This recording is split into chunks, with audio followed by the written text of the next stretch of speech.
Assalamu alaikum. Maqaan kiyya Adil Ahmed naan jedhan. Umriin kiyya 16 baratas sadarkaa lammaffaati.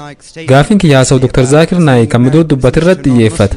Sunillee nama musliim hin ta'in tokkoon baga ayyaan dhaloota Yesuusin si gahe yookaan ammoo meerii Kirismaas jechuun yaadi Yesuus ilma Rabbiiti jedhu fudhachuu keessan mul'isa.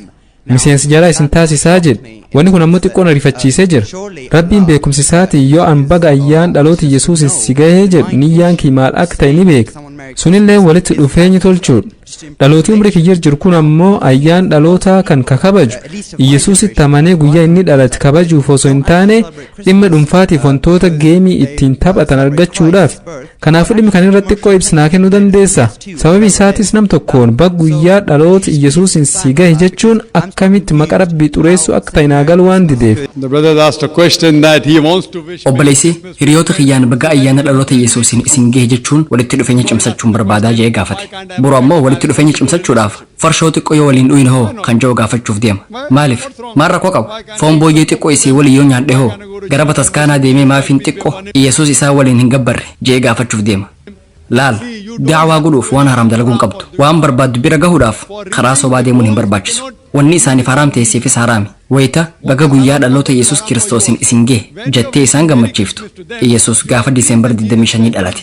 Akkasumas inni ilma Rabbiif dhalate kan jedhu mirkaneessaa jirta. Kun ammoo shirkidha. Akkas jechuun maaf dogongorate? Sababni isaa kiristaanonni Yesuus ilma tokkicha Rabbiif dhalate jedhanii amanan. Hiriyaan kee guyyaan san waan guyyaa dhalootaa ta'eef ayyaaneffata. Guyyaa biraa maaliif hin ayyaaneffanne? Hiriyaa keessaniin ayyaana kana badhaasaaf jecha ayyaaneffatta taanaan gaafa Diisembar 25 ayyaaneffachuu dhiifnee gaafa Oktoobar 10 haa ayyaaneffannu jiin sirraa fudhata hin fudhatu. Haa ta'u malee da'waa hin godhin jechuu kiyyaa miti.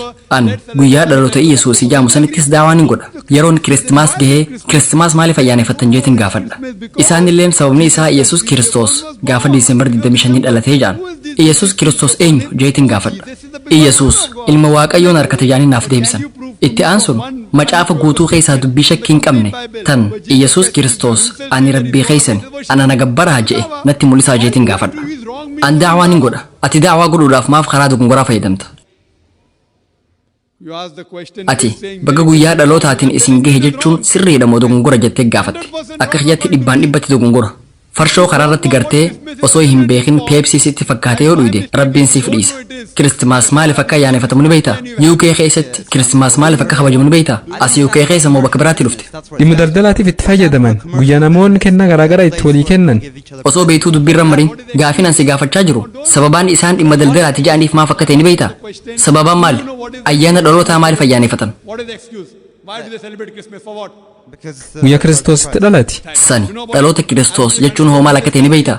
Isaan Yesuus Kiristoos ilma Rabbiin harkate jedhanii amanan. Kana ni beektaa? Hin beeka. San habeetu yoo ta'e san booda baga ayyaana dhalootaatiin isin gahe jettee isaan gammachiifta taanaan dabara jirta. Haraam sirratti ta'a. Yoo hin beekne yoo namatti hin buktu irraa dhufe taate wallaalummaan baga ittiin si gahe jettee yoo isaan gammachiifte. Rabbiin siif dhiisuu danda'a. Farshoo gartee peepsii sitti fakkaatee yoo dhuyde Rabbiin dhiifama siif godha. Garuu osoo beektuu walitti dhiheenyaan cimsa jettee yoo dhuyde jahannam keessatti iddoo qopheeffachaa jirta.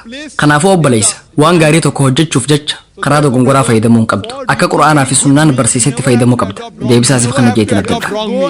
You have to go as the guidance of the Quran and the Sunnah. Hope that answers the question. Wa akhir da'wana alhamdulillah rabbil alamin.